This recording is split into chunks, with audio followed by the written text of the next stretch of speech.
போற்றி. நாட்டவர்க்கும் இறைவா போற்றி. திருச்சிற்றம்பலம். தில்லையம்பலம். பூழியர்கோன் வெப்பொழித்த புகழியர்கோன் கழல் போற்றி. ஆழிமிசை கல்மிதப்பில் அணைந்த பிரான் அடி போற்றி. வாழி திருநாவலூர் வன் தொண்டர் பதம் போற்றி. ஊழிமலி திருவாத ஊரர் திருத்தாள் போற்றி. தில்லைவாழ் அந்தனரே முதலாக சீர்படைத்த தொல்லையதாம் திருத்தொண்ட தொகையடியார் பதம் போற்றி. ஒல்லையவர் புராண கதை உலகறிய விரித்துரைத்த செல்வமளி குன்றத்தூர் சேக்கிழாரடி போற்றி. ஈராண்டில் சிவஞானம் பெற்று எந்த மெய்கண்டார் இணைத்தால் போற்றி. நாராண்ட பல்லடியார்க்கு அருள் புரிந்த அருள் நந்தி நற்றால் போற்றி. நீராண்ட கடந்தை நகர் மறைஞான சம்பந்தர் நிழல்தாள் போற்றி. சீராண்ட தில்லை நகர் உமாபதியார் செம்பதும திருத்தாள் போற்றி. தெளிவு குருவின் திருமேனி காண்டல் தெளிவு குருவின் திருநாமம் செப்பல் தெளிவு குருவின் திருவார்த்தை கேட்டல் தெளிவு குருபொரு சிந்தித்தல் தானே. கல்லாலின் புடையமர்ந்து நான்மறை ஆரங்க முதல் கற்ற கேள்வி வல்லார்கள் நால்வர்க்கும் வாக்கிறந்த பூரணமாய் மறைக்கு அப்பாலாய் எல்லாமாய் அல்லதுமாய் இருந்ததனை இருந்தபடி இருந்து காட்டி சொல்லாமல் சொன்னவரை நினையாமல் நினைந்து பவத்தொடக்கை வெல்வாம். கையிலாய பரம்பரையில் சிவஞான போத நெறிகாட்டும் வெண்ணை பயில்வாய்மை மெய்கண்டான் சந்ததிக்கு போர் மெய்ஞான பானுவாகி குயிலாரும் பொழில் திரு ஆவடுதுறைவாள் குரு நமச்சிவாய தேவன் சயிலாதி மரபுடையோன் திருமரபு நீடூழி தளைக மாதோம். ஆடக மதுரை அரசே போற்றி. கூடல் இலங்கு குருமணி போற்றி. திருச்சிற்றம்பலம். ஈர்த்தென்னை ஆண்டு கொண்ட எல்லாம் வல்ல அருள் தரும் அங்கையர்கண்ணி தாயார் உடனாகிய அருள்மிகு சொக்கநாத பெருமானுடைய திருவடி தாமரைகளை மனமொழி மெய்களாலே வணங்கி மகிழ்ந்து இச்சிறியேனை இச்செந்நெறியிலே ஆற்றுப்படுத்தி வரக்கூடிய எந்தை பிரான் அருட்குருநாதருடைய பொன்னார் திருவடி கமலங்களை உள்ளம் உரை உடலினாலே வணங்கி மகிழ்ந்து எளியேனை வழிநடத்தி கொண்டிருக்கக்கூடிய ஞானத்தாயாக விளங்கக்கூடிய நம்முடைய ஞானாசிரிய பெருந்தகையுடைய திருவடி தாமரைகளையும் மனம் வாக்கு காயத்தினாலே வணங்கி மகிழ்ந்து திருக்கயிலாய பரம்பரை திருவாவடுதுறை ஆதீனம் குருமகா சன்னிதானங்களுடைய பொன்னார் திருவடி தாமரைகளை தெண்டனிட்டு திசை நோக்கி முக்கரணங்களினாலுமே வணங்கி மகிழ்ந்து எழுந்தருள் இருக்கக்கூடிய அடியார் பெருமக்களுடைய திருவடி தாமரைகளுக்கு எளியனுடைய பணிவான வணக்கங்களை உரித்தாக்கி எல்லாம் வல்ல பெருமானுடைய திருவருள் கருணையும் நம் பெருமக்களுடைய குருவருளும் முன்னிற்க பீடுடைய அற்புதமான இந்த மார்கழி திங்களிலே திருவம்பாவை நோன்பு என்று சொல்லக்கூடிய அற்புதமான வழிபாடுகள் நடைபெற்று கொண்டிருக்கக்கூடிய இந்த பெருமையுடைய நாளிலே திருவாவடுதுறை ஆதீனத்துடைய சைவ திருமுறை பன்னிசை பயிற்சி வகுப்பினுடைய விரிவுரை அமர்விலே கடந்த வகுப்பிலே திருநல்லூரில் அப்பர் பெருமான் நனைந்தனைய திருவடி என் தலைமேல் வைத்தார் நல்லூர் எம்பெருமானார் நல்லவாறே என்று இறைவன் தனக்கு வழங்கிய பேரருள் திறத்தினை அருமையாக திருத்தாண்டகத்திலே எடுத்து காட்டினார். தொடர்ந்து நமக்கு அடுத்த பதிகமாக பாடத்திட்டத்திலே அமைவது திரு நல்லாறு அப்படின்னு தளத்திலே அப்பர் பெருமான் அருளிய தாண்டகம்.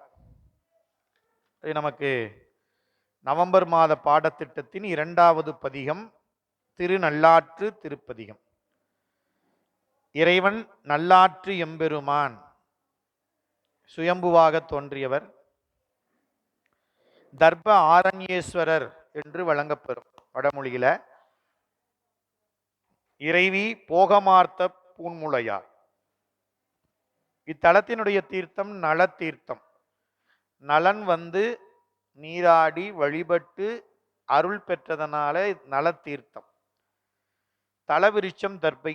தர்பை நிறைந்திருந்ததனால தர்பை காடு. ஆரண்யம்னா காடு. தர்ப ஆரண்யத்தில் எழுந்தருளிருக்கக்கூடிய பெருமான் அப்படின்னு. அப்பர் சுவாமிகள் திருப்புகலூரிலே எழுந்தருளியிருந்த நாட்களில் திருச்செங்காட்டங்குடியை சென்று பணிந்து திருநள்ளாற்றை வந்தடைந்தார். அப்பொழுது பாடிய பதிகம் தான் இப்ப சிந்திக்கக்கூடிய பதிகம். இந்த தலத்தினுடைய பெருமை சிறப்பு என்னன்னு பார்த்தீங்கன்னா, நலன் வழிபட்டு தன்னுடைய துன்பத்தை நீங்க பெற்றான். அதனால நல்லாறு அப்படின்னு சொல்றப்போ நாம வழிபட வேண்டியது நல்லாற்று எம்பெருமானை. நலன் நல்லாற்று பெருமானை வணங்கி தன்னுடைய துன்பத்தை நீங்க பெற்றான் என்பதுதான் தல வரலாறு.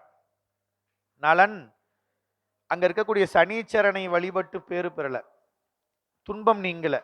நல்லாற்று பெருமானை வழிபட்டுத்தான் துன்பம் நீங்க பெற்றான். இது நமக்கு நம்முடைய சிந்தையில ஆழமா பதியணும்.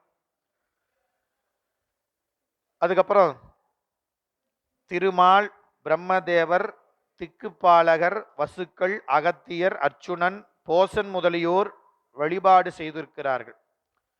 முசுகுந்த சோழ சக்கரவர்த்தி இந்த மண்ணிலே கொண்டு வந்து நிறுவிய சப்த விடங்க திருமேனிகளில் ஒன்று நல்லாற்றிலே ஒன்று நிறுவனார். திருஞான சம்பந்த பெருமான் மதுரையிலே சமணர்களோடு 2 வாதங்களை செய்யும் பொழுது அதில் அனல்வாதத்தில் இந்த பதிகம் எழுதிய ஓலையை இட்டார். இது வேகாம இருந்ததுனால இந்த தலத்து பதிகமான ஞானசம்பந்தர் அருளிய போகமார்த்த பூன்முளையால் பதிகத்துக்கு பச்சை பதிகம் என்று பெயர். அப்பேற்பட்ட சிறப்பு. வளன் கெழுவு தீபமொடு தூபம் மலர் தூவி நலன் கெழுவி நாளும் வழிபாடு செய் நல்லாரே. 20ஆம் நூற்றாண்டுலாம் மக்கள் பெருமானை அங்க போய் பெருமான வழிபாடு செய்யாம வேற என்னென்னமோ செய்வாங்க என்று அன்னைக்கே நம் பெருமக்கள் உணர்ந்திருந்ததனால தான் தெளிவாக பாடியிருக்கிறார்கள். அப்பர் சுவாமிகள் இந்த தலத்துல 2 பதிகம் கொடுத்திருக்கிறார். ஞானசம்பந்த பெருமான் பாடிய 4 பதிகங்கள் கிடைத்திருக்கின்றன. நம்பி ஆரூரர் அருமையான அந்த பதிகம், அப்படியே அவருடைய பதிகம் ஒன்று கிடைச்சிருக்கு. 7 பதிகங்கள் கிடைச்சிருக்குது. இதை இந்த ஞானசம்பந்த பெருமான் தன்னுடைய தேவாரத்திலே சொல்றார்.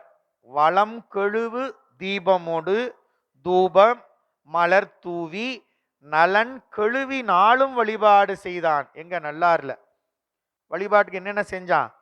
தீபம் தூபம் மலர் தூவி நாளும் வழிபாடு செய்தான். இறைவனுக்கு மலர் தூவி வழிபாடு செய்திருக்கிறார். நறும்புகை காட்டி தீபம், இதெல்லாம் நல்லாற்று பெருமானை வழிபட்டது. இந்த தலத்தில் சனீச்சரனுடைய சந்நிதி தனியாக இருக்கிறது. அது அமைப்பு நீங்க பார்த்தீங்கன்னா தெரியும். நலனை பின்தொடர்ந்து வந்த சனீச்சரன் நலன் நல்லாற்று பெருமானை வழிபட உள்ளே நுழைந்த பொழுது தான் உள்ளே நுழைய முடியாமல் வந்த வாட்டி பிடிச்சுக்கலான்னு ஒதுங்கி நிற்கிற இடம் தான் இன்னைக்கு அந்த சனீச்சரன் இருக்கிற சந்நிதி. ஆனா இன்னைக்கு அங்கதான் கூட்டம் அலைமோதுவதை பார்க்கிறோம். அறியாமை, அவ்வளவுதான். நாம் அந்த தவறை செய்யக்கூடாது. நல்லாறுன்னு சொல்றப்பயே நல்லாற்று எம்பெருமான் மேயது நல்லாரே அப்படின்னு தான் பாடியிருக்கிறார். எம்பெருமான் மேயது நல்லாரே. அப்பர் சாமியும் நல்லாற்றானை நான் அடியேன் நினைக்க பெற்று உய்ந்தவாறே. நல்லாருக்கு போய் நல்லாற்று பெருமானை நினைச்சிங்கன்னா உய்வு கிடைக்கும். இல்லைன்னா எத்தனை வருஷம் போயிட்டே இருந்தாலும் நல்லாற்று பெருமானை வணங்காதவர்களும் நினைக்காதவர்களும் உய்வு கிடைக்காது. அதான் இந்த நாம சிந்திக்க வேண்டிய முக்கியமான செய்தி. அப்போ இந்த தலத்தில் சனீச்சரன் சந்நிதி திருக்கோயிலுக்கு வெளியே உள்ளது. நமக்கு கொடுத்துருக்காங்க நூல்ல. எங்க இருக்குது? திருக்கோயிலுக்கு வெளியே, கொடிமரத்திற்கு வெளியே அந்த சந்நிதி இருப்பதை இன்றும் காணலாம். நலனை பிடித்து வந்த சனி 7.5 ஆண்டுகள் முடிந்த நிலையில் நல்ல காலம் நலனுக்கு ஏற்பட்ட பொழுது, நலன் தனக்கு நல்ல காலம் ஏற்பட்ட பொழுது நல்லாற்றி எம்பெருமானை வணங்க உள்ளே சென்றான். அதுவரை அவனை பிடித்து வந்த சனி இனி நாமும் உள்ளே போகக்கூடாது என்று எண்ணி வெளியே நின்று விட்டார். உள்ளே சென்ற நலன் மன நிம்மதியுற்று இறைவனை வழிபட்டான். அப்போ இறைவன் என்ன வர வேணும்னு கேட்டாராம் நலன்ட்ட.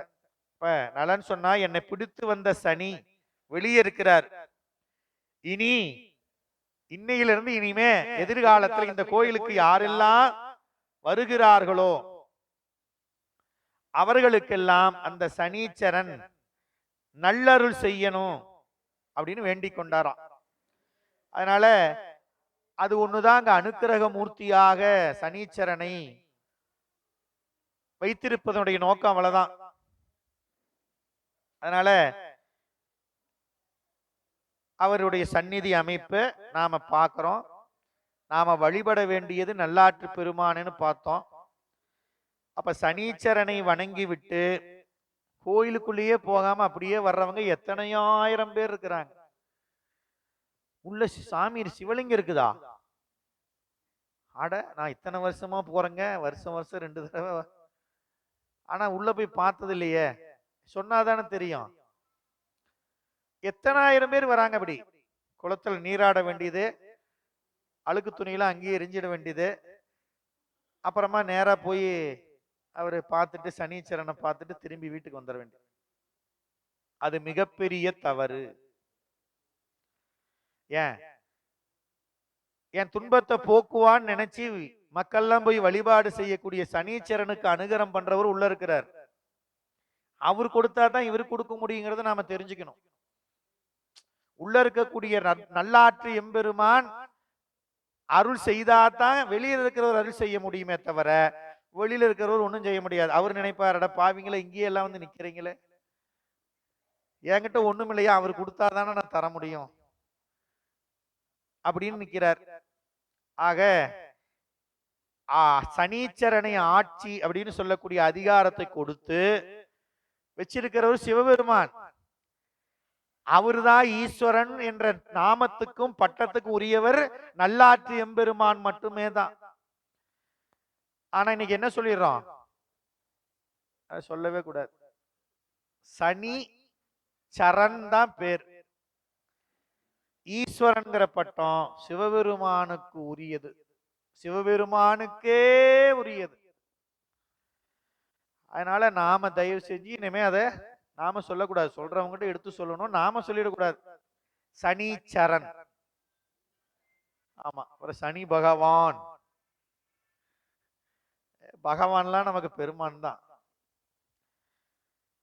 சனைசரன் அப்படின்னு வடமொழியில குறிப்பிடுகிறார்கள். அப்படின்னா என்ன அர்த்தம்னு தெரிஞ்சுக்கணும். மெதுவாக நகர்பவன் அர்த்தம். நவக்கோள் 9ல பெயர்ச்சி வருஷம் வருஷம் எல்லா கோளுக்கும் நடக்குது. ஆனா இவருக்கு மட்டும் எத்தனை வருஷத்துக்கு ஒருக்கா நடக்குது? ஆமா. ஏன்? அவர் வேகமா போக முடியாதுங்க. மற்றவங்களாம் வேகமா நடந்து போயிடலாம், ஓடி போயிடலாம். ஆனா இவரு மெதுவாக நகர்பவர். ஏன்? இது நான் ஏதோ கதை சொல்றேன்னு நினைச்சுக்காதீங்க. புத்தகத்துல 49ஆம் பக்கத்துல இருக்குது. ஆதீனத்துல நமக்கு சன்னிதானம் கொடுத்துருக்குறாங்க. இதை நாம தெரிஞ்சுக்கணுங்கிறதுக்கு தான் இவ்வளவு தூரம். என்னங்க ஒரு பதிகத்துக்கு போகாம ஏதோ கதை சொல்றாருன்னு நினைச்சுக்காதீங்க. இந்த உண்மையை நாம தெரிஞ்சுக்கணும். தெரிஞ்சாதான் கடவுளுங்கிறது யாரு, நாம வழிபாடுங்கிறது என்னன்னு தெரியும். இல்லைன்னா நம்முடைய வழிபாடு பயனில்லாம போயிடும். மணிவாசகர் சொல்ற மாதிரி, ஏழை தொழும்பனேன் எத்தனையோ காலமெல்லாம் பாழுக்கிரைத்தேன். என்ன சாமி, வருஷம் தவறாம மாசம் மாசம் போனங்க. எங்க திருநள்ளாருக்கு மாசம் ஒரு சனிக்கிழமை போய் விடிகாலம் குளிச்சுட்டு எள்ளு பொட்டணம் வாங்கி விளக்கேத்தி மாலையை போட்டு பால் அபிஷேகம் பண்ணி எல்லாம் பண்ணணுங்க. ஆனா என் துன்பம் போகலையே அப்படின்னு நிற்கிறாங்க. இப்ப என்ன அர்த்தம்? எப்படி பண்ணணும்? யாரை வழிபடணும்? எப்படி வழிபடணும்? அங்க இருக்கிறது யாரு அப்படின்னு தெரிஞ்சுக்கணும். அப்ப மெதுவாக நகர்பவன், ஏன்னா கால் ஊனமுற்றவன். இதை நாம் புரிந்து. சனீஸ்வரன், சனீச்சரன் தமிழ்ல சொன்னா. ஈஸ்வரன்னு பலரும் குறிப்பிடுவது தவறு. சனி பகவான மட்டுமல்ல, யாரெல்லாம் நாம கடவுள் கடவுளுங்கிறோமோ எல்லாவற்றையும் உள்ளடக்கியவன் சிவபெருமான். எல்லாவற்றையும் கடந்து நிற்பவன் அவன்தான். அதனால இன்னொரு ஈஸ்வரன்கிற பேர் அதே மாதிரி ராவணேஸ்வரன் போன்று பலருக்கும் பின்னால பெருமைப்படுத்துவதற்காக அந்த பட்டத்தை அவங்கவுங்களே கையாண்டு கொண்டு விட்டார்கள் அப்படின்னு நமக்கு கொடுத்திருக்கிறாங்க. அதனால ஈஸ்வரன்னா யாரு? சகல ஐஸ்வர்யங்களையும் தரக்கூடியவனுக்கு தான் ஈஸ்வரன் பேரு. அதை தரவல்லவன் ஒரே ஒருவன் தான், அது நம்முடைய பெருமான் தான். அவன் தான் ஈஸ்வரன்கிற பேரு நாமத்துக்குரியவன் அப்படின்னு சிந்திச்சு பதிகத்துக்குள்ள போவோம். ஆதிக்கன் முகத்தில் ஒன்று சென்று அல்லாத சொல் உரைக்க தன் கைவாளால் சேதித்த திருவடியை செல்ல நல்ல சிவலோக நெறி வகுத்து காட்டுவானை மாதிமய மாதொரு கூர் ஆயினானை மாமலர் மேல் அயனோடு மாலும் காணா நாதியை நம்பியை நல்லாற்றானை நான் அடியேன் நல்லாற்றானை நினைக்க பெற்று உய்ந்தவாறே. அப்பர் சாமி திருநள்ளாற்றுக்கு போனார். யாரை வணங்கினாராம்? நல்லாற்றானை நினைக்க பெற்றது உய்ந்தேன் அப்படின்னார். இந்த பதிகத்தில் என்ன சொல்றார்? ஆதி கண் நான்முகன். அப்போ இந்த உலகத்தில் உயிர்களுக்கு பிறப்பு என்று சொல்லக்கூடிய அந்த தொடக்கம் இருக்குது இல்லையா, உடம்பை படைத்து கொடுக்கக்கூடிய அந்த தொழிலை செய்பவன், உயிர்களுக்கு பிறவி என்ற அந்த உடம்பை படைக்கக்கூடிய ஆதி தொடக்கம் சிவபெருமான் யாரு? ஆதியும் அந்தமும் இல்லா அரும் பெரும் சோதி. நமக்கெல்லாம் ஆதி அந்தம் உண்டு. அந்த ஆதின்னு சொல்றமே எது? நமக்கு உடம்பை படைக்கக்கூடியது. அப்படி அந்த தொழிலை செய்பவர் யாரு? நான்முகன்.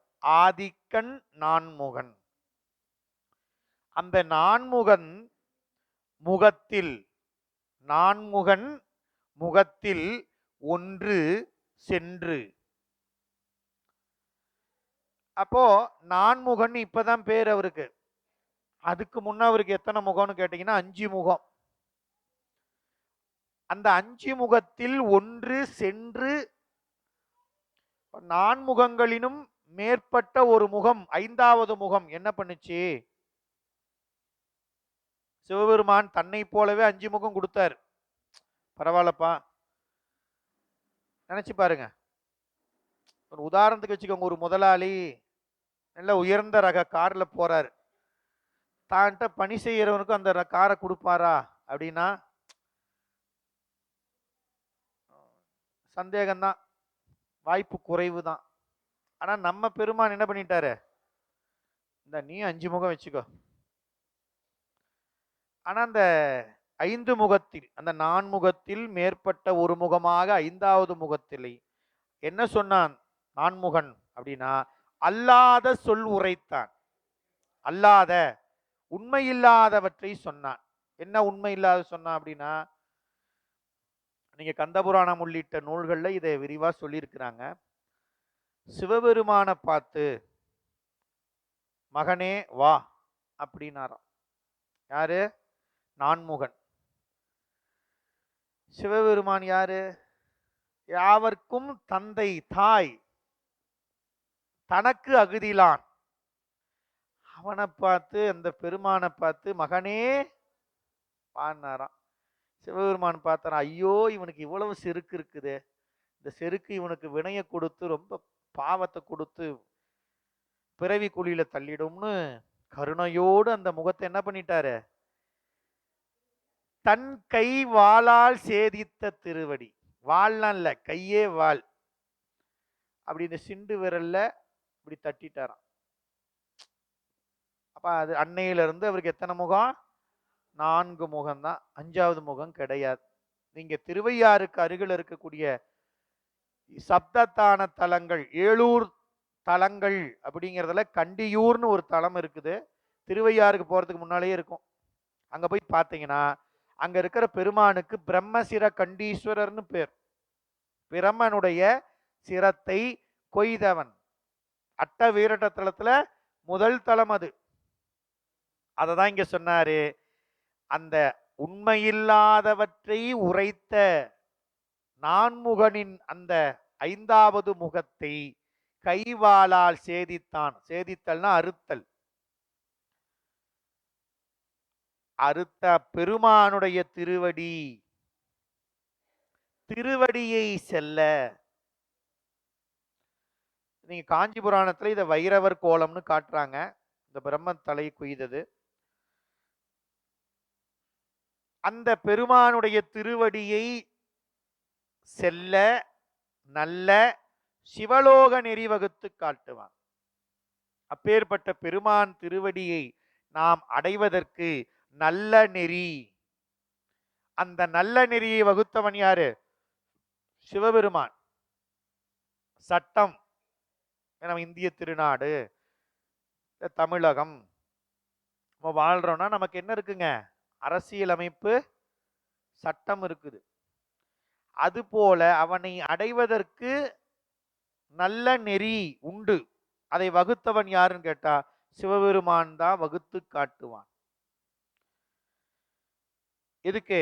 சிவலோக நெறி செல்ல நல்ல நெறி வகுத்து காட்டுவான். நாம சிவலோகத்திற்கு செல்வதற்கு அப்பெருமான் தான் நமக்கு கருணை செய்பவன். மாதிமய மாது, முதல்ல இருக்கக்கூடிய மாதிமய அப்படிங்கிற சொல்லுக்கு பெருமையுடைய அப்படின்னு அர்த்தம். மாது ஒரு கூறாயினான். உமையம்மையை அழகிய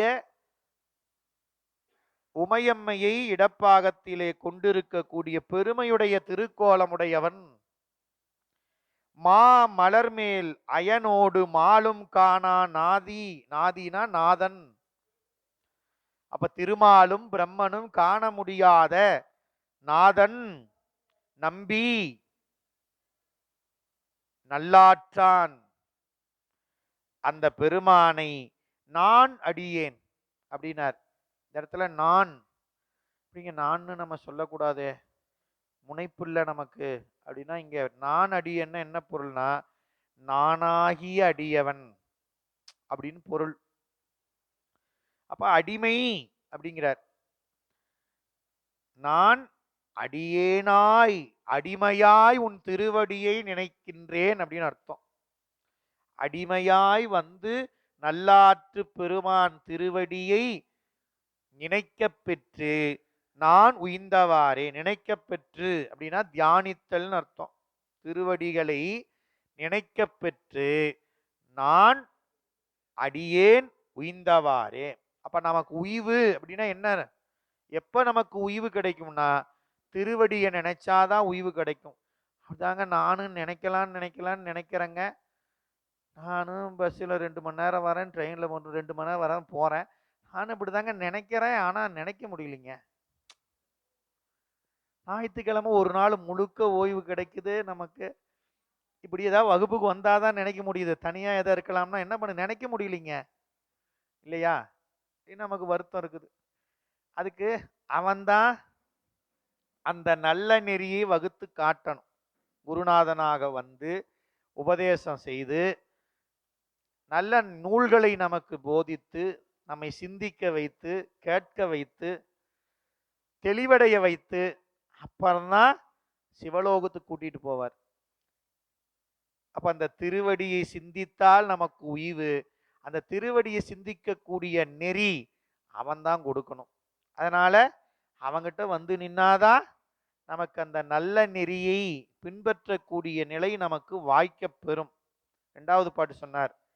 படையானை பாசுபத வேடத்தானை பண்டு அனங்கர் பார்த்தானை பாவமெல்லாம் அடையாமை காப்பானை அடியார்த்தங்கள் அருமருந்தை ஆ ஆ என்று அருள் செய்வானை சடையானை சந்திரனை தரித்தான் தன்னை சங்கத்த முத்து அணைய வெள்ளையேற்றின் நடையானை நம்பியை நல்ல ஆற்றானை அடியேன் நான் நினைக்க பெற்று உய்ந்தவாறே. படையான பல படைகளை உடையவன். கைலாயத்துல பாத்தீங்கன்னா சேக்கிழார் காமிப்பார். பொன்னின் வெண்திரு நீரு புனைந்தனன்னு திருமலை சிறப்பு ஆரம்பிச்சு அதுல சொல்லும் போது அங்க யாரெல்லாம் இருக்கிறாங்கன்னு அப்படி சொல்லுவார். நீங்க பழைய திரைப்படம் பார்த்துருப்போம். திருவிளையாடெல்லாம் பார்த்தோம்னா முதல்ல அந்த ஒரு 20 நிமிஷம் என்னமோ ஒரு பாடலே வரும். அதுல பாத்தீங்கன்னா அப்படியே ஒவ்வொரு கூட்டமும் ஒவ்வொரு இசையை வாசிட்டு அப்படியே அத்தனாயிரம் பேர் இருப்பாங்க. பல படைகள், ஒவ்வொரு திறம், குரட்பூதம், சிறு பூதம், அப்படி இப்படின்னு ஒவ்வொரு படை. அத்தனை படையும் உடையவன் யாருங்க? சிவபெருமான். படையானை பாசுபத வேடத்தான். பாசுமத மதத்தில் கொல்லப்பட்ட அந்த வேடத்தை உடையவன். பண்டு அனங்கர் பார்த்தானை. அனங்கன் அப்படின்னா மன்மதன். பண்டு முற்காலத்தில் மன்மதனை பார்த்தான். என்னங்க பார்த்தான்? எல்லாத்தையும் பார்க்கிற மாதிரி அவரை பார்த்தாரு? இல்ல, எல்லாத்தையும் 2 கண்ணுல பார்த்தாரு. மன்மதனை மட்டும் எதுல பார்த்தாராம்? 3வது கண் நெற்றி கண்ணுல பார்த்தாராம். அவனுக்கு கிடைச்ச பேர் பாருங்க. இது வரலாறு இல்லையா? யாருக்குமே கிடைக்காது. இதுதான் மரக்கருணைன்னு நம்ம பெரியவங்க சொல்றாங்க. நாம பார்த்தோம்னா என்னங்க சிவபெருமான் எடிச்சு விட்டாரு இவரை அப்படின்னு நாம சொல்லிடுவோம். ஆனா அப்பர் சாமி என்ன சொல்றாரு? பண்டு அனங்கர் பார்த்தானே. என்ன பேரு பாருங்க. அப்படிதான் நம்ம திருக்கடவுர்லையும் சிந்திக்கும் பொழுது அப்பர் சாமிகள் சொல்லுவாரு, அட திருமாலும் பிரம்மாவும் தேடிக்கிட்டு கிடக்கிறாங்க, ஆனா அந்த கூற்றுவனுக்கு பாருங்க அந்த பேரு எவ்வளவு எளிமையா கிடைச்சிருச்சு. இந்த திருவடி தொலைவிட்டு இருக்கிறாரு திருமால், கிடைக்கல. ஆனா சாதாரணமா அந்த திருவடி கூற்றுவனுக்கு கிடைச்சது அப்படிம்பார். அது மாதிரி இங்க மன்மதனை எரிந்து சாம்பலாகும்படி பார்த்தானை. அதை நாம கொண்டு வருவிச்சுக்கணும்.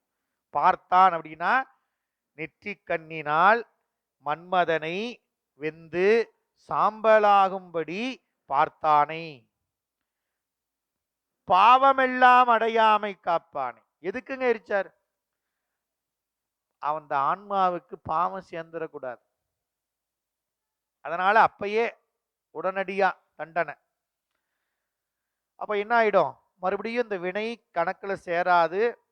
வினை இல்லாதனால பிறவி வராது. அப்போ அந்த பாவமெல்லாம் அடையாமை காப்பான். அடியார் தங்கள் அருமருந்து. அடியார்களுக்கு அமுதம் போன்றவன். தேவர்களுக்கு கொடுத்த அமுதம் மாதிரி இல்லைங்க, இது ஆறாமுது அப்படின்னு நம்ம திருமுறைகள் சொல்லும். தேவர்களுக்கு இறைவன் கொடுத்தது அது அமுதம். அந்த அமுதம் என்ன பண்ணும்? வாழ்நாளை நீட்டிக்கும், அவ்வளவுதான். ஒரு 1000 வருஷங்கிறது 2000 வருஷம், அவ்வளவுதான்.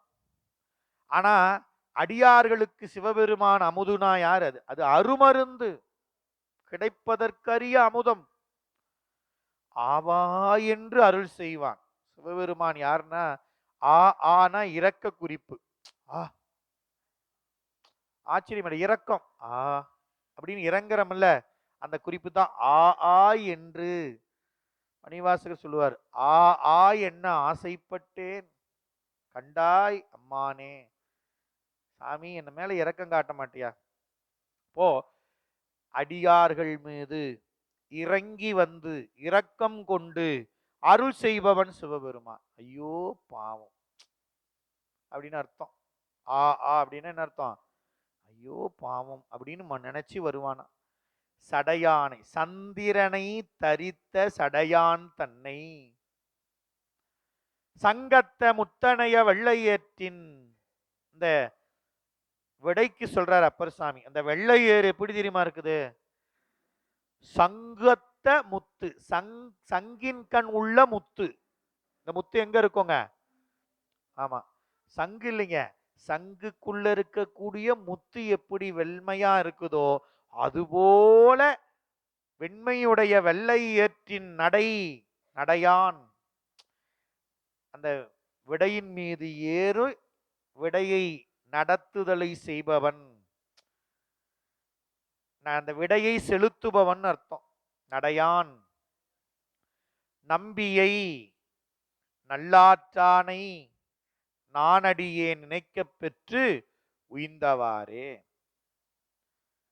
பட அரவம் ஒன்று கொண்டு அறையில் ஆர்த்த பராபரனை பைஞீலி மேவினானை அடலரவம் பற்றி கடைந்த நஞ்சை அமுதாக உண்டானை ஆதியானை மடலரவம் மண்ணு பூங்கொன்றையானை மாமணியை மாணிக்காய் காலன் தன்னை நடலரவம் செய்தானை நல்லாற்றானை நான் அடியேன் நினைக்கப் பெற்று உய்ந்தவாறே. இந்த இடத்துல நான் நான்கிறாரே, அப்ப நான் சொல்றப்ப நான் யாரு தெரியுமா? ஏன் நான் அடிமைங்க. நான் அப்படி இல்லை, நான் அடிமை. அதான் இந்த இடத்துல பொருள். ஒவ்வொரு பாட்டிலையும் சொல்றாரு நான் அடிமை, நான் அடிமை. நம்பியாரு சொன்னார், அத்தா உனக்கு ஆளாயினி அல்லேன் எனலாமே. அந்த அடிமைத்திறன் தான் இங்க சொல்றார். அடியேன் நான் நினைக்கப் பெற்று உய்ந்தேன். படம் எடுக்கக்கூடிய அரவம் பாம்பை கையில், அது மட்டும் இல்லாம இடுப்புல கட்டியிருப்பார். அறையில் ஆர்த்த பராபரன், பராபரன் பரம் கூட்டல் அபரம், பராபரம். பரம்னா மேல், அபரம்னா கீழ் அர்த்தம். இப்போ மேலும் கீழும் எல்லா நிலையிலும் அங்க நிறைந்திருப்பவன் பராபரன், எங்கும் நிறைந்திருப்பவன், மேல் கீழ் எல்லாம். பைஞீலி மேவினானை, பைஞீலின்னு சொல்லக்கூடிய தலத்தில் விரும்பி எழுந்தொழியிருப்பவனை அடலரவம் பற்றி கடைந்த நஞ்சை. சிவபெருமான் இடுப்புல அணிஞ்சிருக்கிறது அரவம். தேவர்களும் அசுரர்களும் பார்க்கடலை கடைவதற்காக கயிறாக பயன்படுத்தியதும் அரவம். அந்த அரவத்துக்கு அடல் அரவம்னார். அடல்னா வலிமை. வலிமையுடைய வாசுகிங்கிற அந்த பெரிய பாம்பை மேருமலையை மத்தாக வச்சு அந்த பாம்பை கயிறாக கொண்டு இரு நுனியையும் தேவர்கள் ஒரு புறமும் அசுரர்கள் ஒரு புறமும் என்ன பண்ணாங்க? கடைஞ்சாங்க. கடைந்த அந்த நஞ்சை அமுதமாக உண்டான். இப்ப அவர்கள் அமுதம் வேணும்னு சிவபெருமான்கிட்ட வந்திருந்தாங்கன்னா, கிடைத்தற்கரி அடியார்களுக்கு அருமருந்து அப்படின்னு சொல்லக்கூடிய அந்த அருமருந்து அந்த தேவர்களுக்கும் கிடைச்சிருக்கும். ஆனா அவங்க என்ன நினைச்சாங்க? சிவபெருமானை அமுதுன்னு நினைக்கல. ஏன்? அறியாம தான். நம்ம உலகியல்ல நிலவுது இல்லையா, எங்க போனா உடனடியாக அருள் கிடைக்கும் இல்லையா? நமக்கு அதான் இன்னைக்கு எங்க தலைவலி வந்துருச்சு, உடனடியா தலைவலி போகணும். இந்த மாத்திரை போட்டா அடுத்த 5 நிமிஷத்துல போயிடுங்க. ஆனா ஒரேடியா போயிடாது, மறுபடியும் வரும், மறுபடியும் மாத்திரை போடணும்.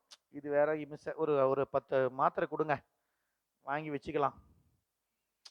வீட்டில் கடுகு புளி உளுத்தம்பருப்பு அப்படி வாங்கி வைக்கிற மாதிரி இன்னைக்கு என்ன ஆயிடுச்சு, வாங்கி வச்சுக்கலாம். இது பாரு, தலைவலிக்கு, காய்ச்சலுக்கு, வயிற்றுப்போக்குக்கு, தும்மலுக்கு, இருமலுக்கு அப்படின்னு நான்லாம் வாங்கி வச்சிருக்கிறேன். வந்த எடுத்து ஒரு மாத்திரை போட்டுக்கலாம். அப்போ நமக்கு இன்ஸ்டன்ட் காஃபி அப்படிங்கிற மாதிரி உடனடியா. அப்போ நமக்கு அறியாமை காரணமாக என்ன நினைக்கிறோம்? நமக்கு உடனடியா விளையணும், நம்ம கேட்டது உடனடியா கிடைக்கணும் அப்படின்னு நினைக்கிறோம். அதுபோல தேவர்களும் அறியாமையினால கடைஞ்சாங்க. அதனால வந்தது என்னதுங்க? அமுதமா வந்துச்சு? இல்ல, விஷம்தான் வந்துச்சு. அப்போ அவங்க அறியாமை காரணமாக தோன்றியது நஞ்சு. ஏன்? அவங்க அமுதம் வேணும்னு நினைச்சிருந்தாங்கன்னா நேராக கைலாயத்துக்கு போய் சாமிகிட்ட அப்பாயின்மெண்ட் வாங்கி, சாமி எங்களுக்கு அமுதம் வேணும் அப்படின்னு சொல்லி சாமிகிட்ட கேட்டிருந்தா அவரே அமுதம் தானே அருள் செஞ்சிருப்பார். அதை இவங்க பண்ணல. நானே என்னால முடியும், நாங்களே இந்த கடலை கடைஞ்சி அமுதத்தை சாப்பிட்டு சாகாம இருப்போம் அப்படின்னு கடைஞ்சாங்க. அமுதமா வந்துச்சு? இல்ல, நஞ்சு வந்துச்சு. அரவம் பற்றி கடைந்த பொழுது அந்த கடல்ல நஞ்சு தோன்றியது. எல்லாம் கடையிறத விட்டுட்டு கிளம்பி ஓடினாங்க. எங்க? இதுக்கு காப்பாற்றக்கூடிய ஒரே ஒருத்தர் தாங்க. இல்லைங்க, எல்லா டாக்டரையும் பார்த்துட்டேன், வேலைக்காக இல்லைங்க. அங்க ஸ்பெஷலிஸ்ட் ஒருத்தர் இருக்கிறார், நீங்க அவர்கிட்ட போய் பாருங்க, போற உசுரெல்லாம் அவர் மீட்டு கொடுத்துருக்கிறாருங்க. அப்படியா, சரி அவர்கிட்ட போவோம் அப்படின்னு நம்ம ஸ்பெஷலிஸ்ட் போறோம். அந்த மாதிரி ஒரு துன்பம்னா அந்த துன்பத்தை நீக்குவதனுடைய ஸ்பெஷலிஸ்ட் யாருன்னா சிவபெருமான் தான். யாராலையும் நீக்க முடியாத துன்பத்தை எளிமையா நீக்கி கொடுப்பவர் யாரு?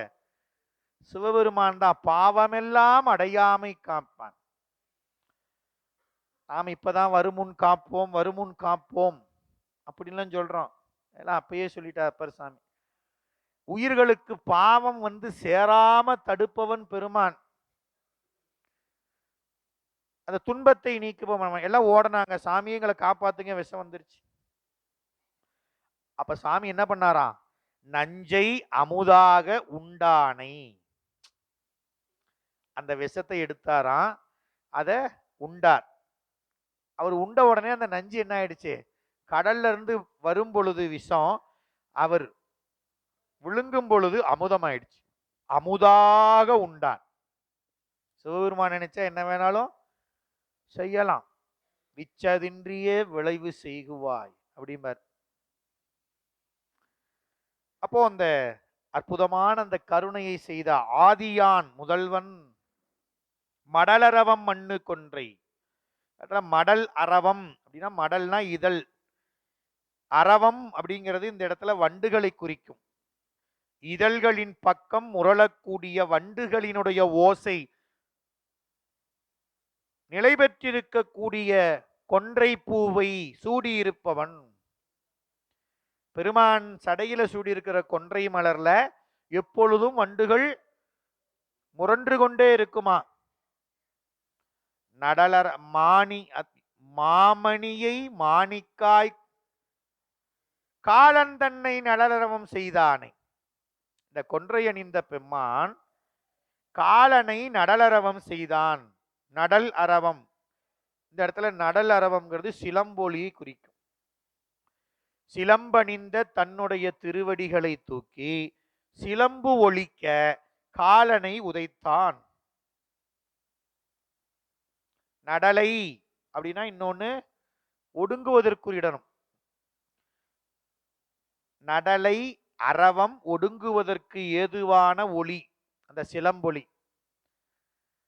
உயிர்கள் பிறவிப்பிணி என்று சொல்லக்கூடிய பெரும் துன்பக்கடலிலிருந்து நிலையாக பேரின்பமாக சென்று ஒடுங்கி எப்பொழுதும் நிலையாக இருக்கக்கூடிய இடம் இந்த பெருமானுடைய திருவடி. அதை காமிக்கிறதுக்கு என்ன பண்ணுவான் பெருமான்? ஒரு திருவடியை தூக்கி காமிக்கிறாரு. என்ன போல ஆளுகளுக்கு தெரியாதுன்னா சிலம்பொலியும் காமிக்கிறார். நீங்க எங்க பார்க்கலாம்? சேரமான் பெருமான் நாயனார் புராணத்துல பாத்தீங்கன்னா அவர் இருக்கிறது கேரளா, பெருமான் இருக்கிறது தில்லை. தினந்தோறும் அவர் பூசை நிறைவுல சிலம்பொலி கொடுக்கிறார் இறைவன். அதை கேட்டுட்டு தான் பூசை நிறைவு செய்தாராம் களரிற்றறிவார் எனும் சேரமான் பெருமான் நாயனார். அது என்ன ஓசை? அந்த ஓசை உயிர்கள் ஒடுங்குவதற்கான ஏதுவான ஒளி. நாம போய் சேர வேண்டிய இடம் அது, நாம போய் சேர வேண்டிய இடம்னு அப்பதான் நமக்கு என்ன வருங்க? நினைப்பு வரும். இல்லைன்னு வைங்க, சாமியை பார்க்கல, ஒரு தேவாரம் பாடல, அவனை பத்தி படிக்கல, கேட்கல, இப்படின்னு என்ன இருக்கும்? நாம போய் சேர வேண்டிய இடத்துக்கு சேர முடியாது. எங்கெங்கயோ சுத்திக்கிட்டே இருக்க வேண்டியதுதான். கூகுள் மேப்பை போட்டு அது போற பக்கமெல்லாம் போயிட்டு இருக்கிற மாதிரி அது காட்டுற திசையெல்லாம் போயிட்டு போய் சேர வேண்டிய இடத்துக்கு போற நேரத்துக்கு போகாம விட்டுற மாதிரி. அப்போ அந்த உயிர்கள் ஒடுங்குவதற்கு இடமான திருவடியை உணர்த்தக்கூடிய சிலம்பு ஓசை நடலரவம் செய்தானை. யாருக்காக செய்தான்? காலனை யாருக்காக உதைத்தான் சொல்றாரு? மாமணியை மாணிக்காய். மாமணிங்கிறது சிவபெருமான். பூங்கொன்றை அணிந்த மாமணியை, உயர்ந்த ரத்தினமணி போன்றவன். மாணி அப்படின்னா பிரம்மச்சாரி, மார்க்கண்டேயர். அந்த மார்க்கண்டேயருக்காக காலன் தன்னை உதைத்த பெருமான்.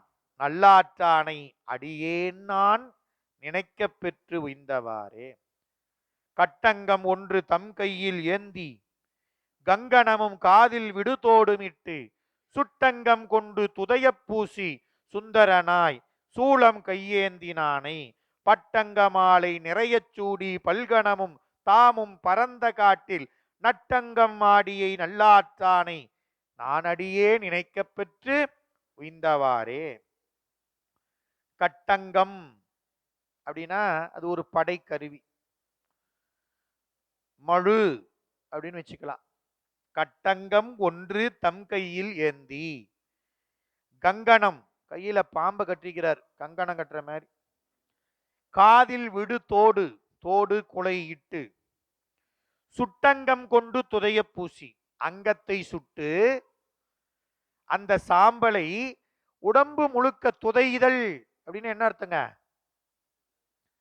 நல்லா அப்படி இந்த முழுவதும் நிரம்பும்படி துதைதல்னு பேர். துதைந்த திருமேனி அப்படிம்பாங்க. அந்த திருமேனி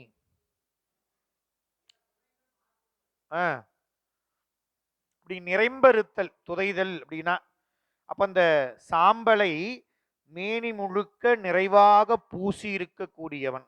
நினைச்சு பாருங்க, கையில மழு, பாம்பை கட்டியிருக்கிறார், எலும்பு மாலையை போட்டுக்கிட்டு, சாம்பல் சுடுகாட்டு சாம்பலை திருமேனி முழுக்க பூசிக்கிட்டு அப்படி நிற்கிறாரு பெருமான். இதை பார்த்தோன்னே நமக்கு எப்படி இருக்கும்? என்னங்க இப்படி இருக்கிறாரு இவரு?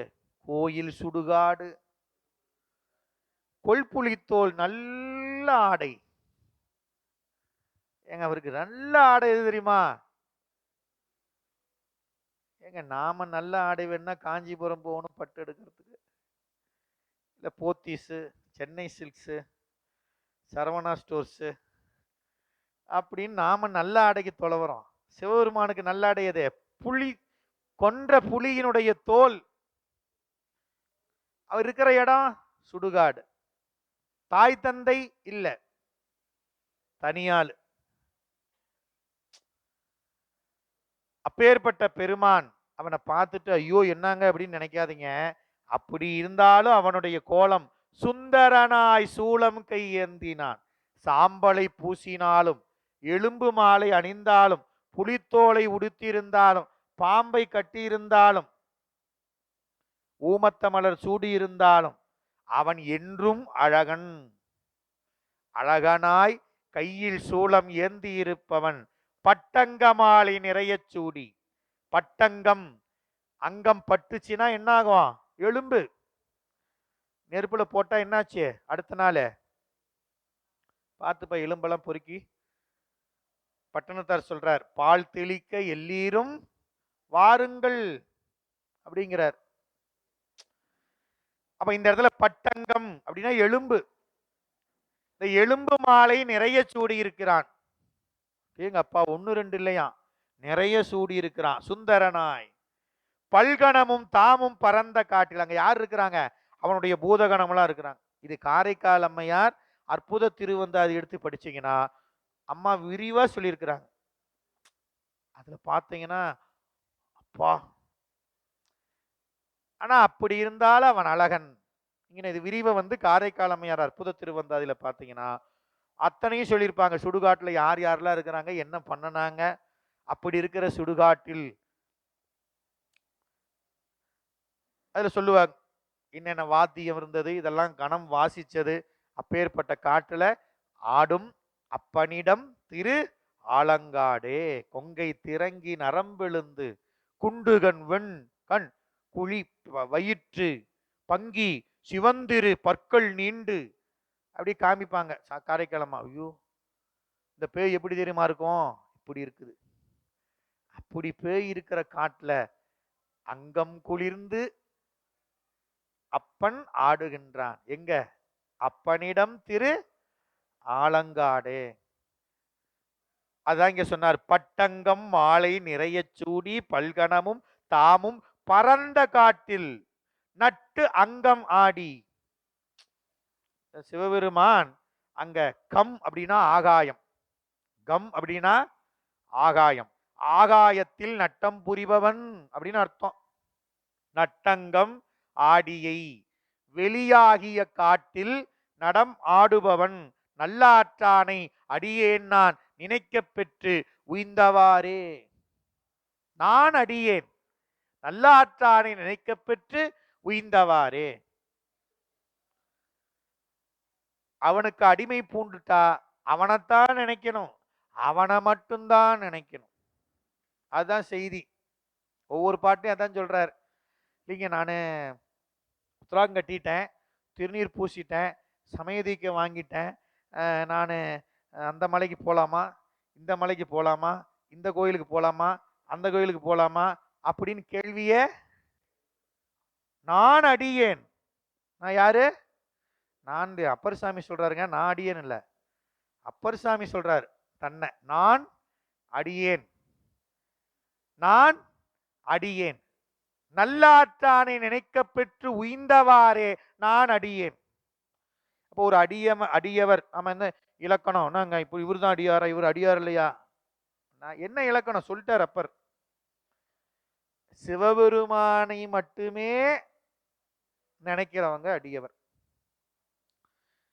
இப்ப நமக்கு கேள்வியே வரக்கூடாது. அன்னைக்கு நிறைய கேள்வி உண்டு இல்லையா? ஏங்க அதெல்லாம் அவங்கள போய் கும்பிடக்கூடாதா? எவ்வளவு லட்சக்கணக்கான பேர் வராங்க, அவரு கடவுள் இல்லையா? அவரு கடவுள் தாங்க, அது அவருக்குன்னு பல பேர் இருக்கிறாங்க. நமக்கு வேலை இல்லை. அது நமக்கு யாரு? நல்ல ஆற்றானை நினைக்க பெற்று உய்வது நம்ம வேலை.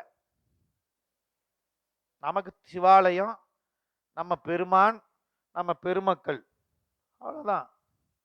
ஏன் நாம அந்த மலை இந்த மலைக்கு போறலாம் கடந்து வந்தாச்சு இல்லைங்க. நான் பழச மறக்க மாட்டேன் அப்படின்னு போய் நான் படிச்ச 1ஆம் வகுப்பு எலிமெண்டரி ஸ்கூல்ல போய் உட்காந்துக்கிட்டு நான் பழச மறக்க மாட்டேங்கன்னா விடுவாங்களா என்ன? ஐயோ, பைத்தியம் முடிச்சிச்சு இந்த ஆளுக்கு, கிளம்பியா மொத. அப்ப நான் 1ஆவதுல போய் உட்காரலைன்னா நான் நன்றி மறந்தவன் ஆயிடுமா என்ன? இப்ப நாம என்ன நினைக்கிறோம்? ஆஹா, ஏங்க நான் முதல்ல நான் அந்த சாமி தான் கும்பிட்டு வந்தேன், இப்ப நினைக்கலைன்னா அது ஏதாவது தெய்வ குற்றம் ஆயிடும். அதெல்லாம் ஒன்றும் ஆகாதுங்க. நீங்க அன்னைக்கு கும்பிட்ட தெய்வம் தான் இங்க கொண்டு வந்து வச்சிருக்குது. நீ பாஸ் பண்ணி போப்பா. 1ஆவது டீச்சர் என்ன பண்ணுவாங்க? 80 மார்க் போட்டு போ 2ஆவதுக்கு. 2ஆவது டீச்சரு 70 மார்க் போட்டு நீ 3ஆவதுக்கு போ. இப்படியே அனுப்பிச்சு அனுப்பிச்சு அனுப்பிச்சு 12ஆம் வகுப்பு நடுநிலைப்பள்ளி, துவக்கப்பள்ளியிலிருந்து நடுநிலைப்பள்ளிக்கு வந்தோம், நடுநிலைப்பள்ளியிலிருந்து உயர்நிலைப்பள்ளிக்கு வந்தோம், உயர்நிலைப்பள்ளியிலிருந்து மேல்நிலைப்பள்ளிக்கு வந்தோம், மேல்நிலைப்பள்ளியிலிருந்து கல்லூரிக்கு வரோம், கல்லூரியிலிருந்து அப்புறம் பல்கலைக்கழகத்துக்கு போறோம். ஆனா ஆன்மீகத்துக்கு வந்துட்டா எனக்கு யாரையும் இது குறை சொல்வதற்காக இல்லைங்க, உண்மை அதுதான். இல்லைங்க, நான் எனக்கு முத இந்த சாமி தான் நான் கும்பிட்டேன், நான் இந்த சாமி விட மாட்டேன். அப்படி பிடிக்க வேண்டிய சாமி இவரு தான். அவங்களாம் என்ன பண்ணாங்க? நீ அங்க போப்பா, அதுதான் உனக்கு சரியான இடம் அப்படின்னு முனைவர் பட்டம் கொடுத்து வச்சாச்சு நம்மளை அப்படின்னு ஒரு உதாரணத்துக்கு நினைச்சுக்கோங்க. ஒரு முனைவர் பட்டம் வாங்கி இருக்கிற நாம போயிட்டு மறுபடியும் ஆத்திச்சூடி அறம் செய்ய விரும்பு 6 சினம் ஈவது கரவேலு விளம்பேல் ஊக்கமது கைவிடல் அப்படி வாழக்கூடிய நிலைக்கு நாம வந்துட்டோம். படிக்கிற நிலைமையிலிருந்து எங்க வந்துட்டோம்? படிச்ச நிலை, படித்ததை பின்பற்றி வாழக்கூடிய நிலைக்கு வந்துட்டு, இல்ல நான் படிச்சுக்கிட்டு தான் இருப்பேன் அப்படின்னா என்ன அர்த்தம்? அதனால இறைவன் எப்பேற்பட்டவங்க? வெளியாகிய காட்டில் ஆடக்கூடிய பெருமான மட்டும்தான் நினைக்கணும். அப்படி நினைப்பவர்கள் அடியார்கள். அதனால நமக்கு அந்த கேள்வியெல்லாம் வரக்கூடாது. எனக்கு பெருமான் இருக்கிறான், அவன்தான் நனவிலும் கனவிலும் நம்பா உன்னை மனவினும் வழிபடல் மறவேன் அப்படின்னார் ஞானசம்பந்தர். நானும் படிச்சுக்கிட்டு தான் இருக்கிறேன். 1000 தடவை அந்த பாட்டு பதிகம். எங்க நினைக்க முடியுதா? தும்மலோடு அருந்துயர் தோன்றிடினும் விக்ஸ் மருந்து போறதுதான் ஞாபகம் வருது. அம்மலர் அடியலால் எங்க நினைக்க போறது? வல்லையே, வரணும். நிறைய அதுல சொல்றார் ஞானசம்பந்தர். அருந்துயர் தோன்றிடும் இம்மை வினையடர்த்து எய்தும் போதினும் அம்மையினும் துணை. ஆமா, பெருமக்கள் மருந்தை கொடுத்துட்டு போயிருக்கிறாங்க. எங்கேயும் போயெல்லாம் வாங்க வேணாம், அந்த சொல்லு. இந்த பதிகத்துல நான் அடியேன் நான் அடியேன் அப்படிங்கிறதுக்கு ஆழமான பொருள் உண்டுங்க. அதான் இந்த நாம் அதை உணரணும். அந்த நிலைக்கு வருவதற்கு நாம முயலணும். அதை பெருமான் தான் கருணை செய்யணும். அவங்ககிட்ட விண்ணப்ப வைக்கணும். புழுவாய் பிறக்கினும் புண்ணியா உன்னடி என் மனத்தே வலுவாதிருக்க வரம் தரல் வேண்டும் அப்படின்னு அப்பர் சாமி கேட்டார். சாமி, நான் இந்த மனுஷனா வாழ்ற காலத்துல உன்னை நினைக்கிறதுக்கு எனக்கு வாய்ப்பு கொடு. இந்த பிறவிலே உன்னை நினைக்க முடியாம கிடக்கிறனே அப்படின்னு சாமிகிட்ட நினைக்க தரணும்னு அவங்ககிட்ட தான் கேட்கணும். அடுத்த 5வது பாடல் சொன்னார். உழந்தார்த்தம் அங்கம் கொண்டு உலகெல்லாம் ஒரு நொடியில் உழல்வானை உழப்பில் செல்வம் சிலந்திதனக்கு அருள் செய்த தேவதேவை திருச்சிராப்பள்ளியும் சிவலோகனை கலந்தார்தம் மனத்து என்றும் காதலானை கச்சி ஏகம்பனை கமல் பூங்கொன்றை நலம் தாங்கும் நம்பியை நல்லாற்றானை நானடியே நினைக்க பெற்று உய்ந்தவாறே. உழந்தார் அப்படின்னா இறந்தவர்கள். இறந்தவருடைய அங்கத்தை தலை ஓட்டை கொண்டு இந்த உலகெல்லாம் ஒரு நொடியில் உழல்வான். இந்த உலகத்தையெல்லாம் சுத்தி வர்றாருன்னா இப்போ எவ்வளவு நேரம் ஆகும்? இப்ப சாமி மண்டை ஓட்டு பிரம்ம கபாலத்தை எடுத்துக்கிட்டு பழிய இருக்கிறார். எல்லா உயிரிடத்தில் இருக்கக்கூடிய இந்த பாவங்களை எல்லாம் வாங்கி தீர்க்கிறார். ஒரு உதாரணத்துக்கு இப்ப நம்மள மாதிரி நம்ம கணக்குல வச்சுக்கிட்டோன்னு வைங்க. ஒரு சுற்றுப்பயணம் அங்கிருந்து கிளம்புறார் சாமி. நான் போற மாதிரி சுற்றுப்பயணம் அப்படின்னா ஒரு நாளைக்கு ஒரு 100 வீடை தான் பார்க்க முடியும் இல்லையா? நம்ம இதை புரிஞ்சுக்கிறதுக்காக சொல்றேன். ஆனா சிவபெருமான் அப்படி இல்லைங்க. இப்ப நான் ஒரு நாள் முழுக்க வந்தா ஒரு அதிகபட்சம் ஒரு 100 வீட்டுக்கு போலாம். சிவபெருமான் ஒரு நொடியில உலகம்னா எல்லா உலகங்களையும் சுற்றி வந்துருவார். அத்தனை உயிர் ஒரு நொடியிலேயேவா? அப்ப நொடிக்கு நொடி சுத்திட்டே இருக்கிறார். இமை பொழுதும் என் நெஞ்சில் எல்லாமே தெரியும் சாமிக்கு. உழப்பில் செல்வம் சிலந்திதனக்கு அருள் செய்த தேவதேவன். உழப்பில் அப்படின்னா குறைவில்லாத செல்வம். யாருக்கு? சிலந்திக்கு. என்ன செல்வம் கொடுத்தாரு? சிலந்திக்கு போய் என்னங்க செல்வம் தர முடியும்? எனக்கு கொடுத்தானாச்சும் எதுவும் ஆகும், சிலந்தி கொடுத்து என்ன அப்படின்னா, சிலந்தியாக முற்பிறவியில் இருந்த அந்த ஆன்மா சிலந்தியை அடுத்த பிறவியில கோச்செங்க சோழராக பிறவி கொடுத்தார். அதான் இங்க குறைதல் இல்லாத செல்வம். ஏன்? அந்த கோச்செங்க சோழனாக வந்த அந்த சிலந்தி பேரரசனாக இருந்து இந்த மண்ணுலகத்திலே சிவபுண்ணியத்தை ஈட்டி மீண்டும் பிறவாத நிலையை பெற்று சென்று சேர்வதற்குரிய திருப்பணிகளை சிவலோக நெறியை அங்க பின்பற்றினார். இறைவனுக்குரிய திருக்கோயில் அமைத்தார். திருக்கோயில்ல குறைவில்லாம பூசை நடக்கிறதுக்கு நிபந்தம் செய்தார். இன்னைக்கு நம்ம அரண்மனையை நம்ம ஐயா இந்த கோச்செங்க சோழருடைய அவருடைய அந்த அவதாரத்தையும் அவருடைய அந்த திருவருள் கருணையும் தான் முன்னிறுத்தி செய்து கொண்டு இருக்கிறார்கள் அரண்மனை அறக்கட்டளை. ஏன்? பெருமானுக்கு செய்வதுதான் நமக்கு என்னைக்கும் குறையாத செல்வம். அதான் இந்த இடத்துல உழப்பில் செல்வம் சிலந்தி தனக்கு அருள் செய்தான். இப்ப நமக்கு இந்த பிறவியில இறைவன் திருநீர் பூச வச்சுட்டான், கண்டிகை கட்ட வச்சுட்டானா, குறைவில்லாத செல்வத்தை கொடுத்திருக்கிறாங்கிற உணர்வு நமக்கு வரணும். அட என்னங்க சாமியே இல்லைங்கிறான். அவன் பாருங்க பங்களாவுக்கு மேல பங்களா வாங்கி வச்சிருக்கிறாங்க, காருக்கு மேல. ஒரு வண்டி வாங்க முடியல, வாங்கி 20 வருஷம் ஆச்சு, இந்த வண்டியை மாற்ற முடியலைங்க என்ன.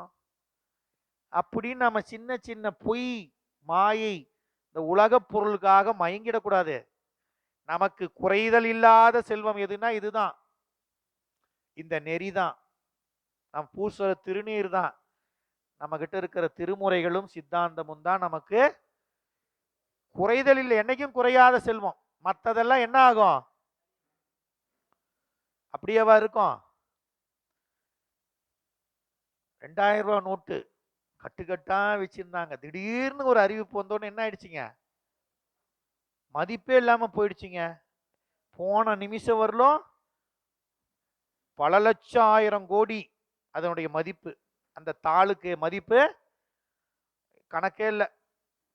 ஆனா அறிவிப்பு வந்த சட்டம் வந்த அடுத்த நொடி என்ன ஆயிடுச்சு, அந்த மதிப்பு முழுசும் குறைஞ்சி போச்சு, ஜீரோ, செல்லாது. ஆனா நம்ம கிட்ட இருக்கிற செல்வம் அப்படிலாம் கிடையாதுங்க, என்னைக்குமே குறைதல் இல்லாத செல்வம். அந்த செல்வத்தை தரக்கூடிய தேவதேவன் திருச்சிராப்பள்ளியில் மேவி இருக்கக்கூடிய சிவலோகத்தை இருப்பவன். எங்க இருப்பவன், சிவலோகத்துல இருப்பவன் தான் இங்க இருக்கிறான். அட அங்க இருக்கிறவனே, ஆமாங்க, அங்க இருந்தா நாம பார்க்க முடியாது, உணர்ந்து ஓதற்கு அரிய நிலையில் இருப்பவன் நாம ஓதுவதற்கும் கண்டு உணர்ந்து அவனை அடைவதற்காக திருமேனி தாங்கி வந்திருக்கிறான்.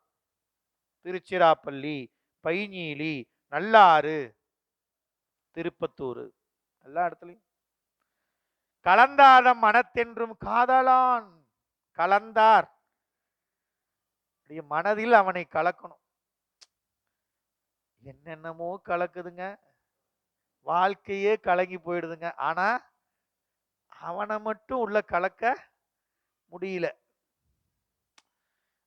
கூடிய அடியார் அப்படின்னு அர்த்தம், கலந்தார், அவனோடு கலந்தவர்கள். அவனோடு கலந்தவர்னா என்ன அர்த்தம்னா, வாழும் நாட்களில் உள்ளத்தில் சிந்தையில் அவன் திருவடியை நினைந்து வாழக்கூடிய மனதை உடையவர்களுக்கு என்றும் அவன் காதலான். அப்படிப்பட்ட அடியவர்களை விரும்புபவன் சிவபெருமான். அவன்தாங்க காதலன், அவன்தான் உயிர்களுக்குரிய காதலன். அவன்தான், அவன் காதலனாக இருந்து உயிர்களை விரும்புபவன். நான் விரும்பி என்ன பண்றது, அவன் விரும்பணுமே. அப்படி இல்லைன்னா அது ஒருதலை காதலால போயிடும். 2 பேரும் விரும்பினாதானே, இல்லையா? திருவெம்பாவை பாடுறோம், பாவை நோன்பு அப்படின்னு பாடுறோம். ஒரு வகையில நாம கொண்டு போறோம். என்னங்க பாவை நோன்புன்னு பாடின ஒரு மாணிக்க வாசகர் ஆனார், எம்பாவாய் எம்பாவாய் அன்னவரே எம் கணவர் ஆவார் அப்படின்னு 18வது வருஷமா படிச்சிட்டு இருக்கிறேன். அன்னவரே, நான் பாடலாமாங்க இப்படி, நான் என் கணவர் ஆவார் அப்படின்னு பாடலாமா? நீங்க பாடலாம், உங்களுக்கு கணவர் ஆயிருப்பார். பாடினவங்களுக்கெல்லாம் அன்னவரே எம் கணவர் ஆயிருப்பார். அதுக்கு என்ன அர்த்தம் அப்படின்னா, மணிவாசகர் சொல்றாரு, இப்ப ஏன் ஆண்கள் பாடலாமாங்க திருவெம்பாவை? பாடலாம். இப்ப நாம இந்த இடத்துல நாம அதான் சிந்திக்கிறோம். இப்போ நமக்கு இந்த காதல் மனம் இப்படின்னு வரும் பொழுது, நம்ம உலகத்திலே நம்ம வாழ்வு, நம்ம இந்த உலக இயக்கம் என்பதற்காக உயிர்களிடத்துல இறைவன் படைக்கும் பொழுது ஆண் பெண் என்ற இருபால், அவன் அவள் அது அவை எனும் மூவினமையின் தோற்றிய திதி அப்படின்னார். அப்போ இந்த உலக இயக்கத்திற்காக அவன் அவள் அது, உயிருள்ளவற்றையெல்லாம் அவன் அவள் அப்படின்னு ஆண்பால் பெண்பால், உயிரில்லாத சடத்தையெல்லாம் அது, இப்படிதான் உலகம். இப்போ நமக்கு இந்த பெண் ஆண் அப்படின்னு வரும் பொழுது, அருளியல் நிலைக்கு வரும் பொழுது, இந்த ஆன்மாக்கள் எல்லாம் பெண். ஆன்மாக்கள் என்ன யாரு? பெண்ணை போல. அந்த பெண்ணாகிய ஆன்மாக்கள் ஒவ்வொன்றும் அடைவதற்குரிய தலைவன் யார்னா இறைவன். அதுதான் இந்த இடத்துல சொல்லக்கூடிய காதல். கலந்தார்த்தம் மனத்தென்றும் காதலான். நீங்க எல்லாருமே பாடியிருப்பாங்க. போன தொகுப்புல ஒரு பதிகம் ஞானசம்பந்தர் பாடின பதிகத்தை பார்த்தோம். அவர் என்ன பண்ணாரு? தூது அனுப்புறார். மணிவாசகர் தூது அனுப்புறார். அப்பர் சாமி பாடுறார். ஆரூர்ல பாடுறாரா இல்லையா? பெயர்த்தும் அவனுக்கே பிச்சியானால், தன்னாமம் கெட்டால், தன்னை மறந்தால். அப்படின்னா யாரு? அந்த ஆன்மாவானது தனக்குரிய தலைவனாக கருத வேண்டியது யாரு? சிவபெருமான்.